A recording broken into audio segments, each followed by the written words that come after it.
Bienvenue sur Esprit Sérendipité, le podcast dédié au développement personnel, spirituel et à l'ésotérisme. Comment savoir si nos anges ou nos guides nous envoient des messages? Est-ce qu'on peut communiquer avec eux directement? Qui sont-ils et comment est-ce qu'ils se manifestent? C'est ce que nous allons voir dans ce 111e épisode.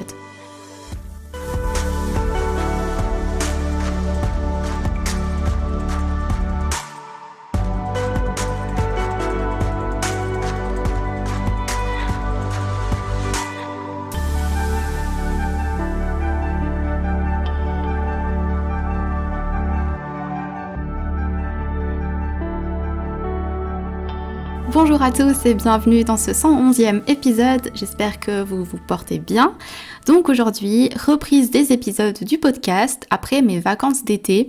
Et pour bien commencer cette rentrée, je me suis dit qu'on allait parler un peu des anges. Alors évidemment, je précise que ce que je sais à ce propos, c'est uniquement ce que j'ai pu lire dans différents ouvrages au travers de témoignages et de ma propre opinion. Vous me connaissez maintenant et vous connaissez le fonctionnement de ce podcast. Je partage ce que je sais avec mon propre cheminement dans tout ce qui est spiritualité et développement personnel. Je prétends pas détenir la vérité, mais pour moi, ce que je partage ici, c'est ce en quoi je crois, ce qui résonne en moi, ce qui me paraît vrai, entre guillemets, et c'est comme ça que j'aime vivre ma vie et avec ses croyances. Rien ne vous oblige à y croire, vous pouvez très bien aussi écouter cet épisode parce que vous êtes curieux du sujet et que vous voulez en savoir plus. Voilà, dans la vie c'est important d'être curieux et de se poser quand même des questions. Donc aujourd'hui on va aborder justement qui sont les anges, de qui on parle et ce qu'on entend par là, à quoi ils servent finalement dans notre vie. On parlera aussi du libre arbitre parce qu'il a un grand rôle à jouer là-dedans. On verra comment comprendre les signes qu'il nous envoie et comment savoir si ce sont vraiment leurs signes et pas juste de simples coïncidences. Et aussi comment on peut leur parler tout simplement. Je vous partagerai ensuite les livres que j'ai lus sur le sujet comme à chaque fois. Si on devait définir un ange, en donner une définition. Un ange, c'est une créature surnaturelle présente dans de nombreuses traditions, notamment dans les 3 religions abrahamiques, donc le christianisme, le judaïsme et l'islam. Le terme ange désigne un envoyé de Dieu, c'est-à-dire un intermédiaire entre Dieu et nous. Il est là pour transmettre un message divin ou pour agir lui-même selon la volonté divine. Normalement, on ne voit pas les anges, ils sont invisibles, mais quand on les décrit, quand on les dessine, enfin quand on les représente, ils ont une apparence humaine, des ailes, un grand halo de lumière autour de leur tête. Le mot ange trouve ses racines dans le mot latin angelus, lui-même dérivé du grec ancien angelos qui signifie messager ou messager de Dieu. D'ailleurs, le terme angélologie désigne l'étude des anges, de leur nom, de leur place dans la hiérarchie divine et leur rôle. Les anges sont mentionnés dans toutes les cultures et dans de nombreuses religions. Ils appartiennent à aucun culte précis. Il existe des milliers de témoignages de gens qui ont vécu des guérisons miraculeuses ou dont leur vie a été sauvée de façon incroyable avec des apparitions un peu célestes. C'est une croyance très présente encore aujourd'hui. En ce qui concerne leur apparence, même s'ils sont représentés, comme je le disais, avec des ailes, en réalité, ils n'en auraient pas. Ils sont simplement tellement lumineux, parce que ce sont des êtres divins, que lorsqu'ils apparaissent, on a l'impression qu'ils ont des ailes. Mais apparemment non, ils n'auraient pas de plumes. Il est aussi important au début de faire la différence entre les anges, les défunts, les guides ou encore les maîtres ascensionnés. J'ai lu plusieurs ouvrages à ce sujet et j'ai pu échanger également là-dessus avec des médiums et ils sont tous d'accord, les anges ce sont pas nos défunts. Il est vraiment très rare qu'un de nos défunts devienne notre ange gardien. Nos défunts peuvent par contre devenir un peu des guides spirituels et nous accompagner, mais pas comme un ange. Les anges ne sont pas nos guides, vous savez ces guides qu'on a tous et qui nous accompagnent sur notre chemin, alors eux ce sont des guides et non des anges. On peut changer de guide dans notre vie et même en avoir plusieurs en même temps, selon la problématique ou les problématiques qu'on rencontre. Les guides s'effaceront une fois que leur mission est accomplie pour laisser place à d'autres guides. Et ces guides sont là pour nous accompagner dans notre apprentissage d'humain. Ils sont là pour protéger, guider, nous conseiller. C'est leur mission profonde.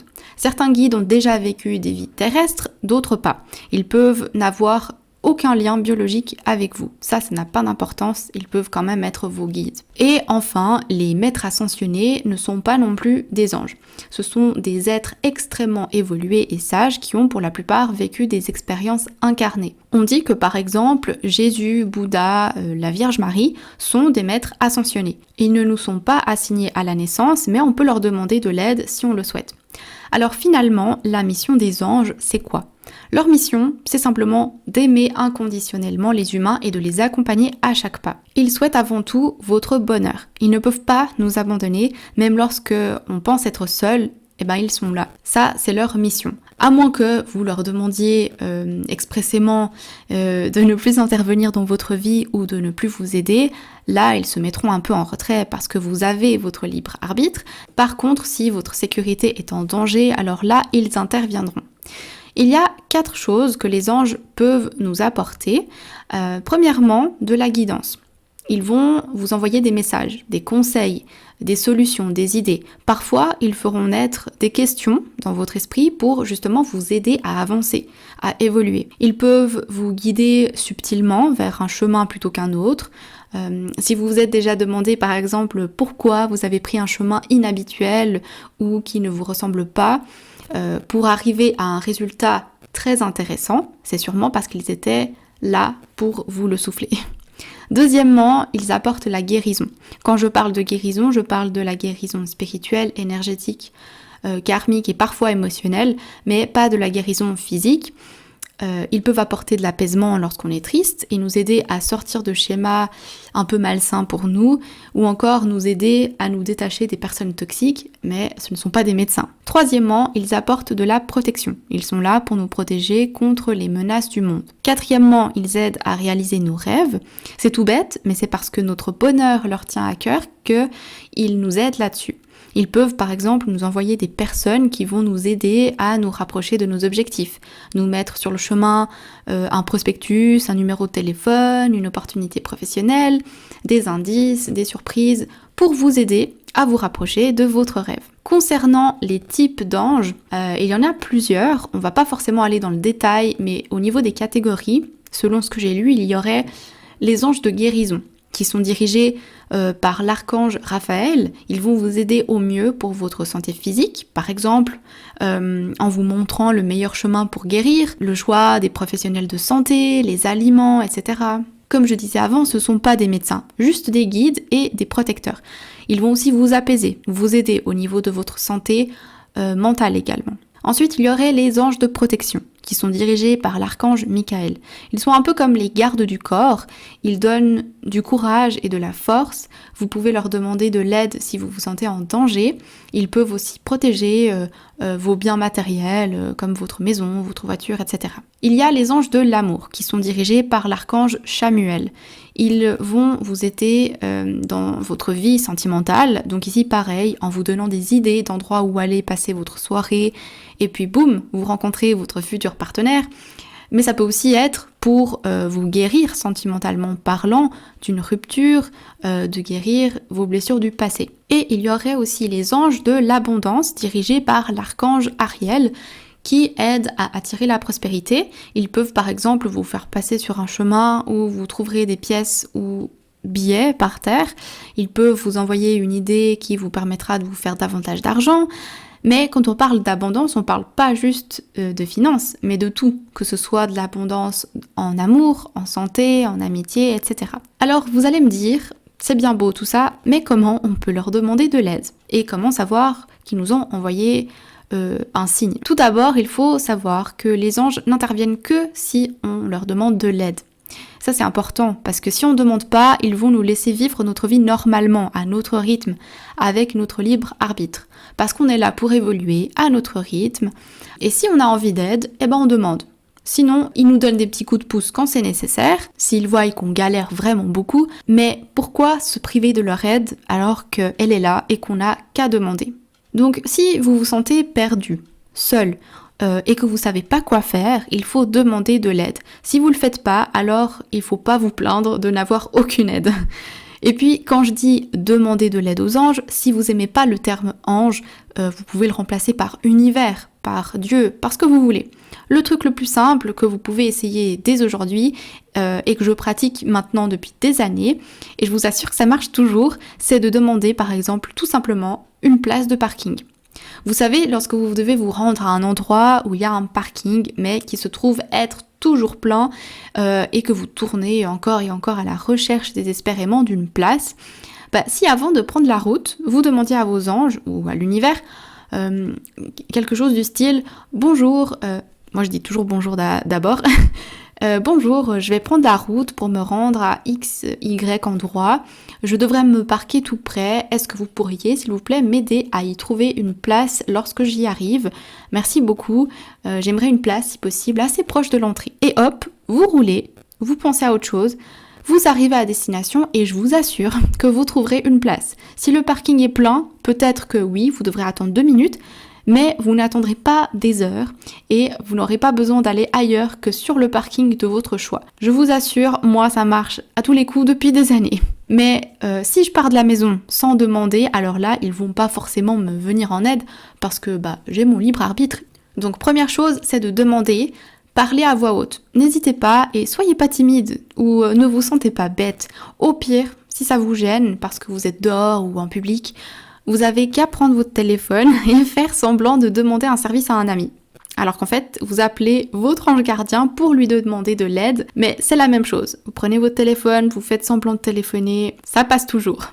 Si vous demandez pas, vous recevrez pas d'aide, c'est comme ça, à moins que vous soyez, comme je disais, en danger de mort et que ce soit pas votre heure, alors là, ils interviendront sans votre demande, évidemment. Même si vous ne leur demandez pas d'aide, vous êtes constamment accompagné. Ils sont toujours là, avec vous. Et vous recevez déjà très certainement leurs signes, mais vous les avez pas vus ou pas compris. Ils utilisent toutes sortes de moyens pour entrer en contact avec nous. Typiquement, ils peuvent laisser des petits indices sur notre chemin pour nous dire qu'ils sont là, comme des petits sous par terre, une plume, des paroles de chansons qui tombent exactement au bon moment, une forme dans les nuages. Si vous n'avez pas demandé d'aide en particulier, ces petits signes, ils sont juste là pour vous dire bonjour ou pour vous rappeler qu'ils sont là. Une autre signification de ces signes non demandés, c'est pour vous dire que vous êtes, par exemple, sur le bon chemin, la bonne direction. Ou bien peut-être que vous avez demandé à recevoir un signe pour savoir si vous êtes sur la bonne voie et il peut vous répondre justement par ces petits signes, par ces petites confirmations. Ce qui peut être étonnant, c'est qu'ils sont là même quand vous ne savez pas écouter votre intuition. Ils font vraiment en sorte que le signe se trouve limite sur votre chemin et devant votre nez parce qu'ils savent que pour certains d'entre nous, nous sommes un peu déconnectés de notre intuition et de nos émotions. Après, bien sûr, c'est aussi à nous de faire des efforts pour les écouter. Mais par exemple, je sais pas, vous êtes dehors, et d'un coup, vous avez vraiment envie de regarder à droite. Et là, vous apercevez une plume. Ou bien, vous avez envie de prendre un chemin différent aujourd'hui et vous tombez sur une affiche collée à un poteau et qui vous parle d'un événement dont vous n'aviez pas connaissance. Vous changez de station radio et vous tombez sur la musique qu'il vous fallait. Ça peut sembler anodin, mais quand on ouvre les yeux, on verra que ces signes, ils sont partout. Après, il faut distinguer les coïncidences des vrais signes. Pour savoir si c'est un vrai signe de vos guides ou de vos anges, il faut déjà qu'il arrive par lui-même, que ce soit un peu surprenant. Si vous avez écouté mon épisode sur les synchronicités, je vous y avais déjà expliqué ça. Le but, c'est pas de regarder chaque plaque d'immatriculation à la recherche de chiffres identiques alignés, genre 333, 555. C'est sûr qu'en faisant ça, vous allez les trouver, forcément. Non, là, il faut que ce soit naturel. Il faut que vous soyez perdu dans vos pensées, que vous regardiez les choses simplement autour de vous et que, au détour d'un carrefour, le signe apparaisse. Il ne doit pas être forcé. Les vrais signes, ils arrivent quand on ne s'y attend pas. Aussi, lorsque vous recevez le signe, il faut qu'il vous parle. Concentrez-vous sur vos émotions, votre réaction lorsque vous le voyez. Quand un ange ou un guide vous envoie un signe, vous vous sentirez drôlement attiré par quelque chose, justement par un nouveau chemin ou à tourner la tête. Typiquement, après avoir reçu un signe comme ça, vous pourrez dire « Oh, je sais pas pourquoi, mais j'ai voulu tourner à gauche et là je suis tombée sur cette personne. » C'était très illogique, mais c'est comme si mes jambes voulaient y aller toutes seules à cet endroit. Et c'est là que j'ai vu X ou Y. Bref, Voyez le genre de phrase qu'on pourrait se dire après ça. Quand vous verrez le signe, vous aurez vraiment le sentiment qu'il est pour vous. Vous aurez vraiment la certitude que ce signe est là pour répondre à une de vos demandes ou qu'il vous est adressé. Vous avez envie de sourire un peu intérieurement parce que vous savez qu'il est là pour vous. Vous pouvez pas voir chaque plume comme un signe de vos anges, surtout si vous habitez dans une ferme et que vous avez des oiseaux et des poules, enfin, ce serait un peu tiré par les cheveux.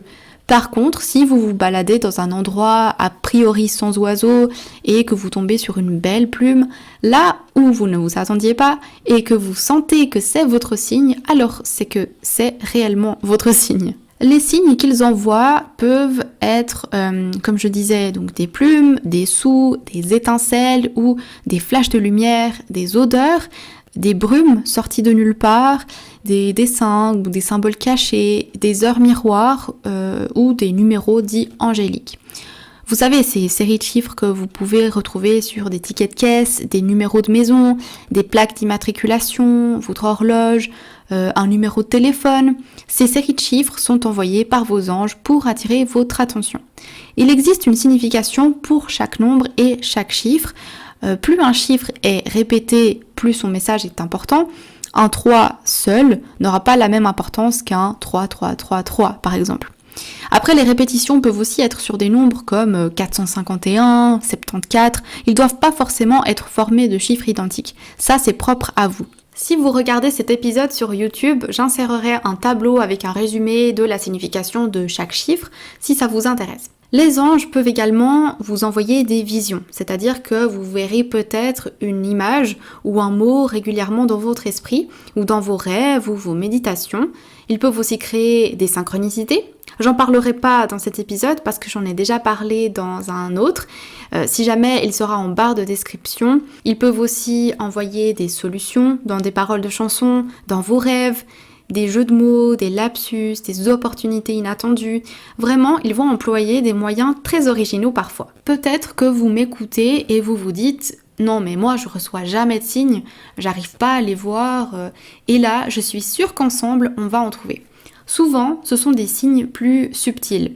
Par exemple, vous demandez de l'aide à un ange concernant un sujet, mais tout ce que vous avez eu, c'est un grand apaisement et vous avez pu vous endormir sans insomnie. Certes, vous n'avez pas encore eu de l'aide pour votre problématique précisément, mais ils vous ont montré qu'ils étaient là. Tout simplement en vous offrant le calme et l'apaisement nécessaires à une nuit réparatrice, comme pour vous dire « T'inquiète pas, on est là, on va t'aider ». En fait, les anges, ils ont leur façon de fonctionner aussi.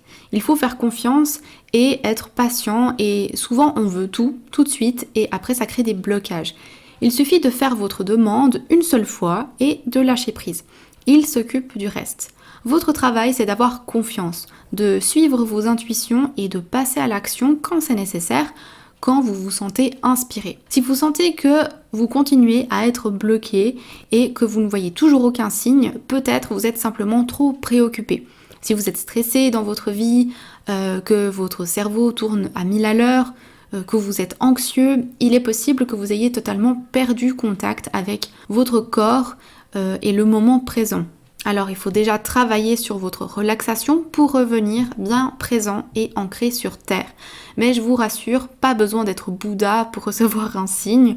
Il suffit juste de pas être trop dans son mental et de bien lâcher prise. C'est pour ça que personnellement, j'aime utiliser le tarot ou un oracle quand j'ai besoin d'un message, mais que je veux pas forcément le recevoir sous forme de signe. C'est un moyen parfois plus direct et plus visuel de comprendre ce que nos anges veulent nous dire. En tout cas, voilà, essayez, ne serait-ce que pour votre bien-être, de passer davantage de temps dans la nature, par exemple. D'intégrer ne serait-ce que 5 minutes de méditation par jour, ou bien de respiration. De prendre le temps d'être totalement présent lorsque vous prenez votre douche, et pas d'être dans votre tête. Ou alors quand vous faites la vaisselle, ou quand vous arrosez vos plantes. On comprend tous qu'il est difficile d'être parfait là-dedans, mais c'est dans ces petits moments de la journée qu'on peut en tirer les plus grands bénéfices, parce qu'à force, ça devient une habitude qui nous fait du bien et vers laquelle on aura envie de retourner plus souvent. Et cet état de bien-être favorise toute communication avec l'univers et les anges. Pour vous aider, prenez l'habitude de demander de l'aide quotidiennement à vos guides et à vos anges pour des choses parfois futiles, juste pour que vous remarquiez qu'ils sont toujours là. Par exemple, qu'ils vous aident à avoir la place de parc justement, ou qu'ils vous donnent l'énergie nécessaire pour finaliser votre projet, qu'ils apaisent votre stress avant votre présentation au travail, ou qu'ils vous permettent d'obtenir le dernier petit pain à la boulangerie.